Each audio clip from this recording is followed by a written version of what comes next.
Bienvenue dans cette nouvelle vidéo où on va faire une introduction à l'automation. C'est la toute première vidéo d'une longue série qui va parler des automations et des N8N et qui va commencer par vraiment de la théorie et au fur et à mesure on va aller vers de la pratique. Donc vraiment on va construire des workflows sur N8N assez complexes pour vraiment appliquer tout ce qu'on a vu. Tous les éléments qu'on va voir dans cette vidéo là au début, c'est vraiment des éléments de base sur N8N, d'abord sur les automations et surtout de quoi est constitué N8N. Donc là on va parler des variables, on va parler des nodes, on va parler des actions, enfin on va parler de beaucoup de choses qui sont dans N8N. Et l'idée c'est quand même à la fin de la vidéo vous prendre un petit moment pour vous montrer toutes les choses dont on a parlé, à quoi elle ressemble sur l'outil N8N. Voilà. On ne rentrera pas dans des workflows complexes, on ne sera pas dans une formation workflow, juste encore une fois découvrir, comprendre ce que sont les automations et découvrir une première approche de N8N. Alors le sommaire. On va commencer par voir quoi? On va commencer par parler pourquoi on a besoin aujourd'hui des automations. Qu'est-ce que sont les automatisations ou l'automation en anglais? On va voir les piliers essentiels de l'automatisation. Ensuite, on parlera un peu de l'anatomie d'un workflow, comment est constitué un workflow. Et enfin, on parlera des meilleures pratiques de l'automation. Voilà, c'est vraiment un bon point de départ. Donc, pourquoi on a besoin des automations? Il faut savoir que l'une des premières choses, c'est pour gagner du temps. Donc là, on parle de la productivité. Qu'est-ce que je veux dire par là? Je vous ai préparé une petite note. En fait, il faut savoir que le temps est une ressource qui n'est pas renouvelable. Du coup, il n'y a que 24 heures dans une journée. Et ça veut dire que nous, en tant qu'être humain, on ne peut pas être H24 vraiment opérationnel. Ça, c'est une de notre faiblesse. Donc, et peu importe le niveau d'efficience qu'on va avoir, on ne pourra jamais travailler 24 heures sur 24. Donc là, et voilà. Donc l'idée maintenant, le fait d'avoir des automations, justement, c'est de pallier à cette faiblesse-là et d'avoir en fait un programme, un outil qui va nous aider, qui va accomplir des tâches que nous on accomplit dans la journée, par exemple, ou qu'on accomplit dans la journée ou peu importe. Il va les accomplir lorsque nous on ne peut pas le faire, en la nuit ou lorsqu'on est sur une autre tâche, voilà. Donc ça va vraiment nous permettre d'augmenter notre productivité et de réaliser plusieurs tâches à la fois au final. Donc moi et la machine. Ça c'est la première chose. La deuxième, c'est la scalabilité. Donc en fait, c'est le travail avec les automations, ça vous permet d'être scalable. Nous, quand on réalise des tâches, en fait, on peut pas quand monter en charge, c'est assez difficile, ça consomme du temps. Et si on veut réaliser deux fois plus de choses, on va devoir peut-être recruter une autre personne, un autre humain, pour nous assister. L'avantage, donc la scalabilité, ça va permettre d'augmenter la charge de travail sans augmenter de manière proportionnelle la force ou les ressources nécessaires. Donc là, on parle de l'humain. Donc en fait, voilà, le système il va fonctionner sans pause, sans interruption. Et aujourd'hui, même grâce à l'IA, on peut aller beaucoup plus loin. Mais ça sera dans d'autres cours où on parlera un peu de l'IA. Ce n'est pas le but aujourd'hui. Bien sûr, on peut aussi parler de clairement l'efficience. Il va pouvoir gérer beaucoup plus de process de manière beaucoup plus rapide que nous. Pouvoir faire beaucoup plus de process à la fois. Et donc vraiment, et encore une fois, il fonctionne H24, donc il va être archi efficient. Il va vraiment, en une heure, faire beaucoup plus de tâches que nous, ce qu'on peut faire en une heure.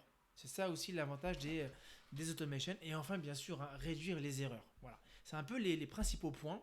Il y en a beaucoup plus, hein, mais je voulais vraiment rester pour l'instant sur ces quatre points-là. Alors, donc on avait dit maintenant on va parler qu'est-ce que c'est l'automatisation. L'automatisation, je vous ai mis voilà une note, hein, voilà, je l'ai écrit hein, pour faire simple. Qu'est-ce que l'automation? L'automatisation ou l'automation? C'est un workflow structuré qui orchestre le transfert de données entre différentes applications et systèmes de manière autonome. On verra après un exemple en dessous. En s'appuyant sur des déclencheurs, triggers, des filtres et des actions clairement définies. On va prendre un exemple concret pour comprendre. Donc on a dit que c'était un workflow structuré. Donc voilà, workflow structuré, là c'est le cas. On a un workflow, on a trois applications, Calendly, Pipedrive et Slack, qui transfèrent des données entre elles. Là, en l'occurrence, c'est quoi? Imaginons qu'une personne prenne un rendez-vous sur Calendly. Donc, elle va laisser son nom, son prénom, son adresse email, des informations. Et ensuite, grâce à un workflow, on va récupérer ces informations-là et on va les envoyer à Pipedrive. C'est un outil de CRM qui va permettre en fait de garder en mémoire la personne qui est rentrée via Calendly, qui a demandé un rendez-vous. Et ensuite, on peut dire que les infos qui sont dans le Pipedrive, on sait qu'on a donc un nouveau contact qui est rentré et on va envoyer à Slack les informations à un commercial qui va être dédié de contacter le lead, etc. pour X ou Y raison. Et là, pareil, on lui enverra les infos comme le nom, le prénom et l'email, et on lui dira que l'info est disponible sur Pipedrive. Donc là, on est vraiment dans la définition où c'est un workflow structuré qui orchestre le transfert de données entre différentes applications et systèmes et de manière autonome, sans interruption humaine, sans intervention humaine. Voilà, et là, c'est clairement le cas. Donc pour poursuivre Donc on a dit qu'on verrait en troisième partie donc les piliers essentiels de l'automatisation. Donc là, on va y aller tout de suite sur les piliers essentiels. Alors, voilà les piliers essentiels de l'automatisation. Le premier, c'est le trigger, ou en français le déclencheur. Pour que l'automatisation commence, il faut la déclencher par une action. L'action, ça peut être un simple clic sur N8N, un chat, donc le fait de rentrer une donnée, ou bien simplement une donnée qui va, si on prend un exemple de Google Sheet par exemple, lorsque une donnée va être entrée dans Google Sheet, alors ça va générer un déclencheur. Voilà, ça c'est ce qu'on appelle donc en anglais le trigger.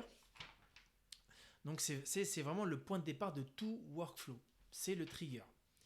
L'action consiste en quoi? L'action, à la différence du trigger, en fait, l'action, c'est simplement ce qui va être, si vous voulez, réalisé.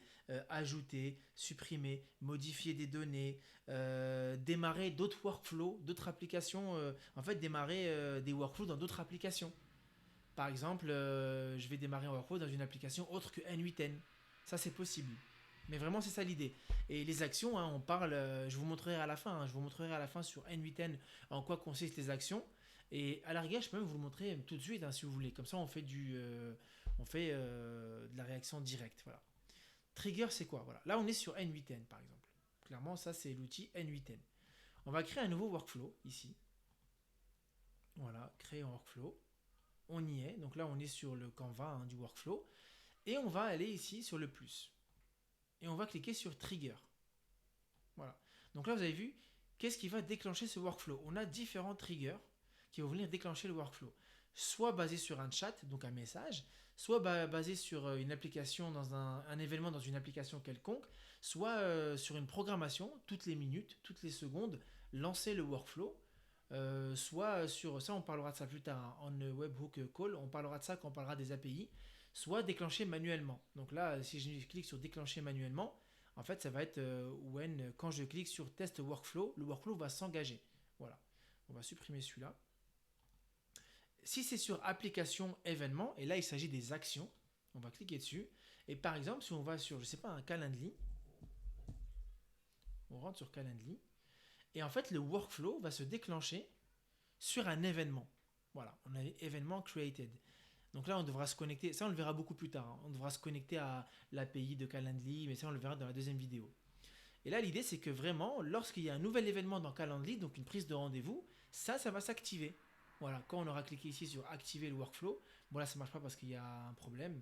Quand il y a un problème, il n'active pas les workflows. Mais en tout cas, ça va se déclencher dès qu'il y aura une nouvelle personne qui va prendre un rendez-vous. Voilà, ça c'était pour vous donner un exemple. Donc on a vu les triggers. On va prendre par exemple un trigger qui fonctionne. Je sais pas, on va prendre Google Sheet. Voilà. Dès qu'il y a une nouvelle... ici j'ai déjà create new credential. Non, normalement j'en avais déjà créé un, il me semble. Bon, c'est pas grave. Close. Voilà, on va le supprimer quand même. Mais en fait, c'était aussi pour vous montrer, une fois qu'on a le trigger, on va cliquer sur plus. Et là, vous avez vu, on passe à autre chose. Qu'est-ce qui se passe ensuite? Et là, on est dans les actions. Actions, vous avez vu ici, actions dans l'application. Ça veut dire concrètement, ça va faire quelque chose dans une application ou un service en fonction de ce trigger. Par exemple, si on rentre ici, on peut dire que, je ne sais pas, si on reprend, pour vous donner un exemple concret, si on reprend le trigger Calendly, donc là je ferme ça, vous avez vu, on est revenu à un trigger parce qu'il n'y en a pas. On va ajouter un trigger Calendly, par exemple. Et dès qu'il y a une prise de rendez-vous qui est faite, ce qui va se passer, on va dire par exemple envoyer l'action sur Pipedrive. Voilà. Envoyer l'action sur Pipedrive. On va créer, je sais pas, sur Pipedrive, on va créer quoi? Je rentre dessus, on va créer, bon, il est écrit dans le shell. On va créer delete, update, get. Ouais, je veux pas créer une activité, je supprime ça. On va plutôt créer un contact sur Pipedrive. Vous avez vu, une fois qu'on a mis un trigger, ça change. On n'est plus sur trigger, on est sur qu'est-ce qu'on fait ensuite. What happen next. Et là, en l'occurrence, qu'est-ce qu'on a? Voilà, on va créer un lead. Voilà, on va créer un lead dans le CRM Pipedrive. Et là, on va lier les deux de cette manière-là. Et là, clairement, on est dans l'action. Alors, rassurez-vous, c'est normal que je ne fasse pas le trigger jusqu'au bout, ou que je ne fasse pas l'automatisation jusqu'au bout. Ce n'est pas le but de cette vidéo. On est vraiment on l'abordera dans d'autres vidéos, de ce cycle un peu découvrir N8N et les automations. Mais là, on est juste sur l'introduction pour le moment. Mais en tout cas, vous avez compris que là, on a le trigger, et là, donc le trigger, Et là, on a l'action. Qu'est-ce qui va être réalisé? Et on avait dit quoi? Ajouter, supprimer, modifier des données. Et là, en l'occurrence, on va ajouter une donnée dans le CRM Pipedrive. Ok. Pour poursuivre, les variables, pour l'instant, on va les passer. C'est pas le plus important. On va passer les variables pour le moment. Ensuite, qu'est-ce qu'on a? On a les filtres. Là, les filtres, pareil, si on retourne sur les filtres, en fait, c'est tout, ça veut tout dire, hein. Les filtres, c'est filtrer la donnée. Euh, Par exemple, je sais pas, on peut se dire que ici, on va mettre un filtre ici où on va dire que si les mails qui rentrent, ce sont des gmail.com, je n'en veux pas. C'est pas des mails professionnels, je ne veux pas qu'ils rentrent dans le workflow, par exemple. Ça, on peut le faire grâce au filtre. Voilà, filter. Alors, les filtres, vous les avez ici, hein. Data transformation. Donc, on transforme la donnée. On rentre dedans et on a ici les filtres. Voilà. Alors, encore une fois, hein, je ne vais pas vous montrer comment ça fonctionne. Là, c'est juste pour vous montrer les différents nœuds qui existent. Et on rentrera dans le vif du sujet dans d'autres vidéos. Vraiment, on parlera de workflow précis. On prendra un grand workflow et on passera par différentes choses. Les filtres aussi pour comprendre comment ça fonctionne. Et voir effectivement les données être transférées d'un nœud à un autre, etc. Voilà, ça c'est le nœud filtre. Ensuite, on a quoi? On a les boucles et itérations. Les boucles et itérations, en fait, ça, c'est pareil, on va ici. Vous allez dans Flow. Et là, vous avez ici Loop over item. Donc, en fait, boucler sur un item. Et ça sert à quoi? Lorsqu'on a des données, on va supprimer ça. En fait, ça sert à boucler sur des données et à chacune de ces données, lui appliquer quelque chose. Voilà. On le verra concrètement encore une fois par la suite, mais imaginons par exemple, je sais pas, il y a un workflow où vous avez je sais pas, un Google Sheet par exemple, vous avez plusieurs données qui rentrent. Par exemple, on a une colonne email et il y a plein d'emails qui rentrent d'un coup. Et je veux à chaque email vérifier quelque chose. Et ben, on va boucler par exemple sur chaque email. Voilà. Là, on part du principe où les emails ils sont organisés dans un tableau ou quelque chose et on va boucler sur les emails pour leur faire une action. Voilà, on boucle sur des items pour leur faire une action précise. C'est ça l'idée de la boucle. Et ça, on en aura besoin pour beaucoup de choses. Et on le verra encore une fois de manière assez précise. Voilà. Là, après, on a les piliers essentiels, c'est on a les nodes.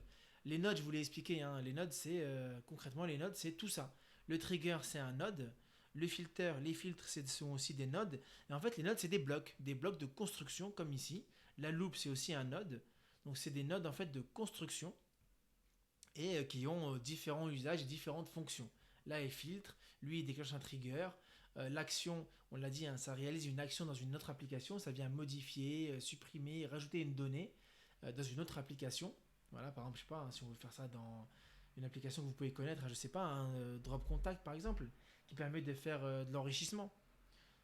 Par exemple, voilà, lui, ce qu'il va faire, par exemple, lui, on va lui ajouter une donnée, un email, qui va lui enrichir, par exemple, voilà, tout simplement.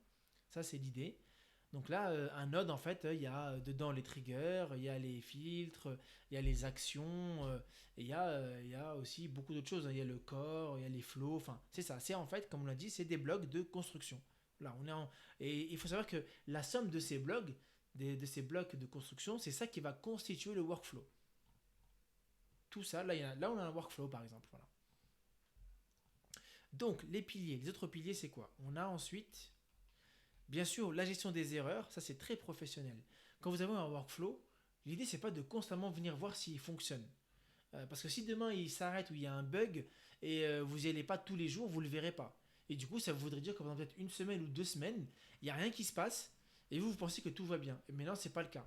Du coup, gestion des erreurs, c'est dans le workflow, vous allez gérer vos erreurs et en cas d'erreur, il va vous envoyer un mail ou vous envoyer un Slack ou vous envoyer n'importe quelle information, enfin, vous envoyez une information d'erreur dans n'importe quel outil pour que vous soyez notifié en temps réel et de manière immédiate. Voilà. Bien sûr, un des autres piliers, c'est l'exécution logique. Donc une exécution logique, il faut que votre workflow soit logique. Disons de manière vulgaire, hein, le trigger, il ne sera pas après une action. Par exemple, si je veux ici, moi, filtrer les données et garder uniquement les mails autres que gmail.com, donc que des mails professionnels avec un nom de domaine, et qu'en plus je vais après enrichir, je vais enrichir ces emails sur Drop Contact, je ne vais pas lui dire enrichir les emails et filtre après ceux qui ont @gmail. C'est pas logique. On va d'abord filtrer Gmail et @gmail.com, puis ensuite envoyer vers Drop Contact. Voilà, logiquement. Donc le workflow il pourrait pas ressembler à ça. Je vais remettre les filtres. Alors là, je vous le dis de manière assez simple, mais c'est pour vous donner un peu l'idée, hein. Si je remets Drop Contact,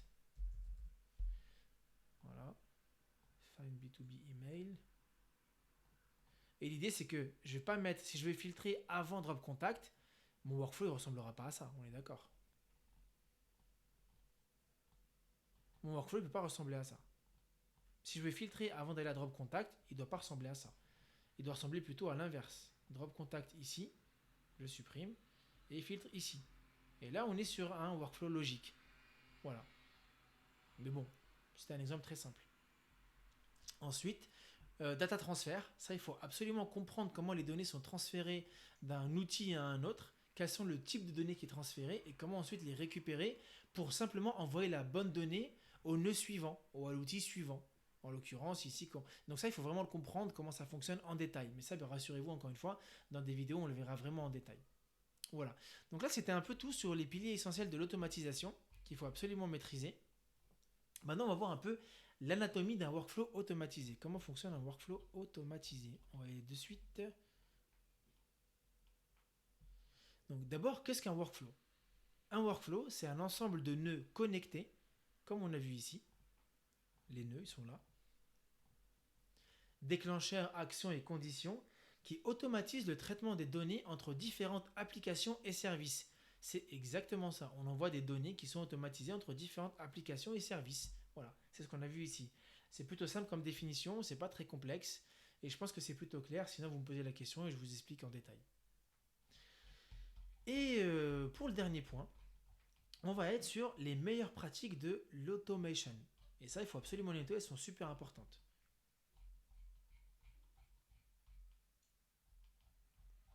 Ah oui, j'avais aussi quand même mis un exemple de workflow automatisé, mais bon, j'en parle déjà ici et c'était plutôt clair en fait. Hein. De toute façon, je vous l'ai montré ici aussi en exemple. Voilà, les meilleures pratiques de l'automation.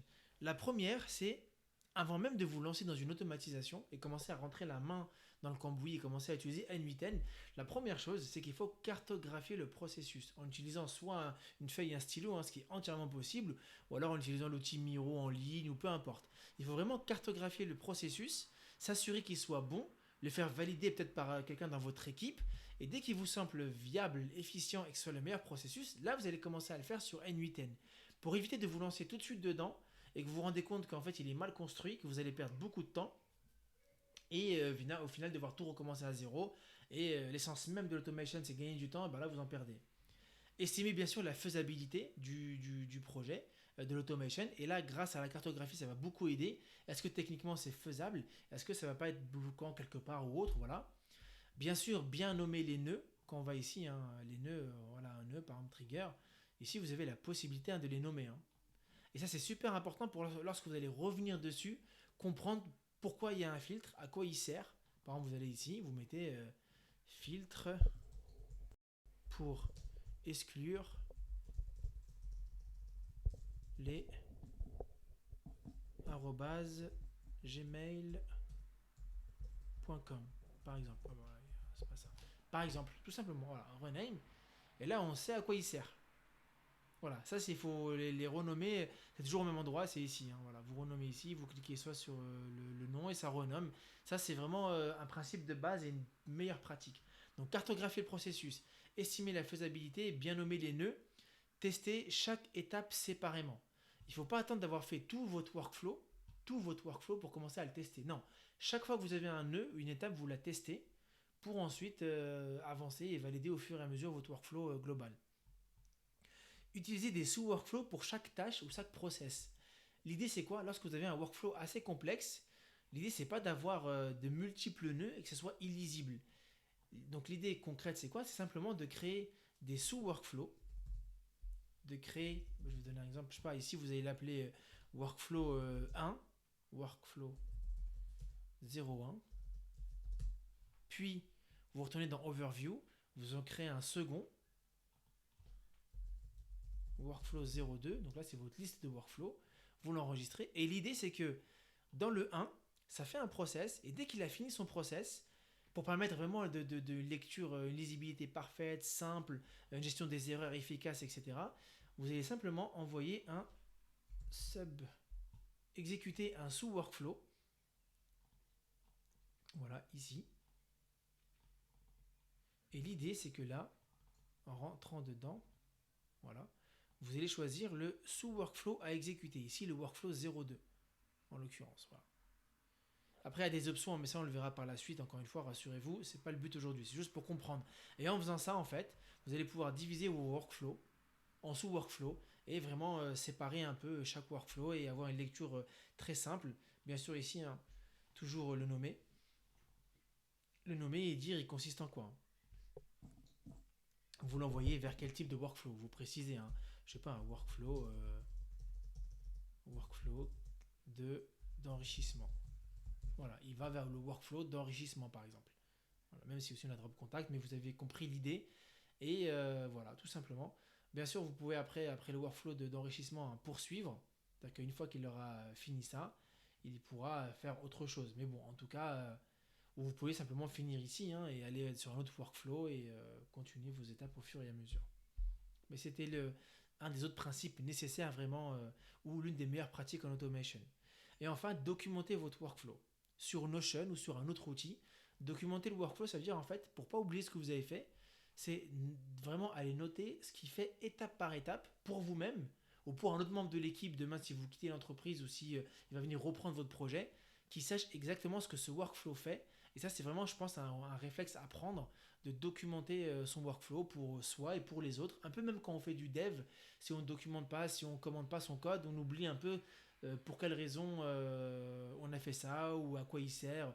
Même si en vrai, si on compare, commenter le code, ça serait plus donner des noms ici aux différentes étapes du workflow, quoi, aux différents nœuds du workflow. Mais en tout cas, c'est juste voilà, documenter le workflow, le process, qu'est-ce qu'il fait de manière très détaillée. Voilà, c'était une première donc introduction, une introduction un peu aux automations.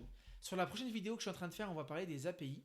Bah, API, comment on se connecte à une API, parce que les API c'est le cœur, hein, de l'action des flows d'automatisation. Drop contact, pour se connecter, on utilise l'API. C'est pour faire très simple, hein, les API c'est des programmes qui vont nous permettre en fait de récupérer ou d'envoyer des données. Bon, pour le dire très simplement, mais on rentrera dans le détail dans la prochaine vidéo avec des exemples concrets, etc. pour vraiment maîtriser les bases des workflows. Voilà. Merci d'avoir suivi la vidéo. Si elle a la moindre question, vous me laissez ça en commentaire, j'y réponds tout de suite. Voilà, merci, à plus.